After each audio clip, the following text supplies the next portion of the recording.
Je suis avec mes collègues partenaires du champ de comparaison. Donc, cette réunion a pour but d'organiser la journée du 8 janvier 2016. Malo Le Tenturier, de la Fédération d'Écumas Bretagne-et-l'Armor. Donc Bretagne-et-l'Armor, donc la fédération est sur les 2 départements, Côte d'Armor et Ille-et-Vilaine. Et on est partenaire du champ de comparaison depuis le début. De l'application voilà, au mieux, on va dire au mieux pour que ça coûte le moins cher entre guillemets, et aussi pour essayer d'avoir quelque chose de rentable, c'est tout ça. Ah, donc ça correspond complètement aux besoins de Bertrand. Ça veut dire finalement pas mettre d'azote si la culture en a pas besoin. C'est pareil que pour les produits phyto. Voilà, on apporte que la culture a besoin.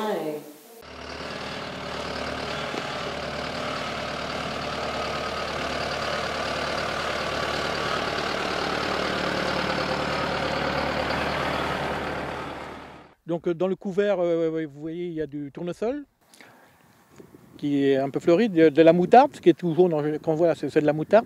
Ce qui est violet là, c'est du, je ne sais pas si on arrive à le voir, mais enfin, ce qui est violet, c'est de la facili. Ce qui est couché marron là, c'est des pois protéagineux, des pois de printemps qui sont semés juste après la récolte.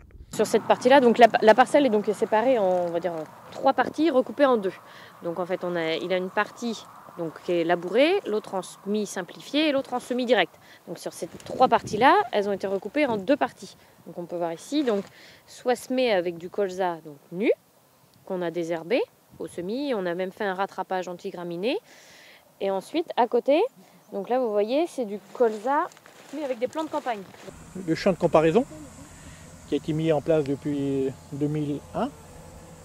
Donc sur les 3 méthodes de travail du sol, donc cette partie-là, sur 300 mètres de long et sur 24 mètres de large, c'est le labour.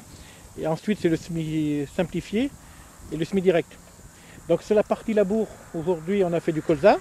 Enfin, sur toute la parcelle, on a fait du colza. Donc ici, c'est en colza pur. Ici, c'est colza dans le couvert, enfin, avec plantes associées. Parce qu'il cherche la lumière, quoi. Il y a une concurrence pour voir la lumière, quoi. C'est celui qui va capter la lumière le plus vite possible, donc il faut qu'il monte pour la capter. Et ensuite, ça le booste un petit peu. Et ensuite, quand le trèfle, lui, il est en fleurs, là, donc lui, il a fait son cycle. Donc maintenant, il va périr. S'il y a du froid, il va périr. Et le colza va passer dessus, et puis il va être beaucoup plus fort pour... Et donc, il va prendre tous les nutriments que le trèfle va laisser.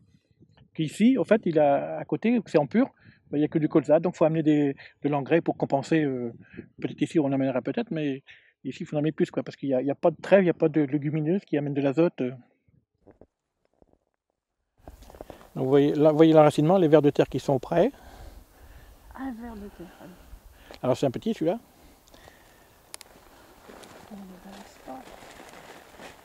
Donc la plante à pivot, vous voyez, ça fait... Donc tout ça c'est dans le sol. Quand cette plante elle va mourir, donc c'est pour ça que ça structure le sol, c'est-à-dire que ça va pourrir, donc ça fait un trou dans le sol. Donc c'est l'air qui va rentrer à la place de la racine.